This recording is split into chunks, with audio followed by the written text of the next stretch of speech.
তুলে দিয়ে তাদেরকে অপমানিত করব না।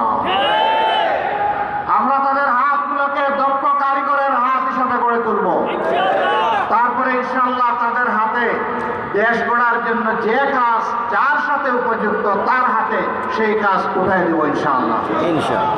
এইভাবে যুবকরাই আগামীর বাংলাদেশ গড়ে দেবে আর গর্বের সাথে বলবে, আজ আমি বাংলাদেশ, আমরাই বাংলাদেশ।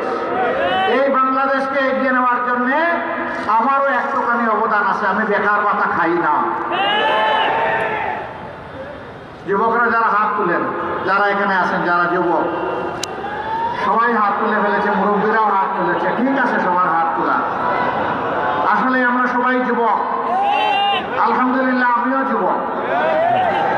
আমি যুবকদেরকে সম্মান করি, আমার গোটা হৃদয় এবং কলিজা জুড়ে আমি যুবকদেরকে ধারণ করি, কারণ এই যুবকদের কারণেই আজকে এখানে কথা বলার সুযোগ পাচ্ছি। এই যুবকদের কারণেই আপনারা এই মিটিংয়ে আসতে পেরেছেন। এই যুবকদের কারণেই আমরা চাঁদাবাজদের বিরুদ্ধে কথা বলার সুযোগ পাচ্ছি। এই যুবকদের কারণেই আমরা একটা দুর্নীতিমুক্ত বাংলাদেশ গড়ার স্বপ্ন দেখছি। এই যুবকদের কারণেই সামাজিক ন্যায় বিচার প্রতিষ্ঠা করার আমরা অঙ্গীকার দিচ্ছি। অতএব যুবকরা, তোমাদেরকে সেলিউট। তোমাদের হাতে বাংলাদেশ তুলে দিতে চাই, তৈরি হয়ে যাও। তোমরা থাকবা বাংলাদেশ নামের যে এয়ারক্রাফট, যে প্লেন, যে উড়োজাহাজ, এইটার ক্যাপ্টেন হিসাবে তোমরা বসবা ককপিটে, আমরা বসবা প্যাসেঞ্জারের সিটে। আমরা তোমাদের জন্য দোয়া করব, সঙ্গত সকল সৎ পরামর্শ দেব। আর সেদিন আমরাও খুশি হয়ে গর্বের সাথে বলবো, আমাদেরও একটা যুব সমাজ আছে।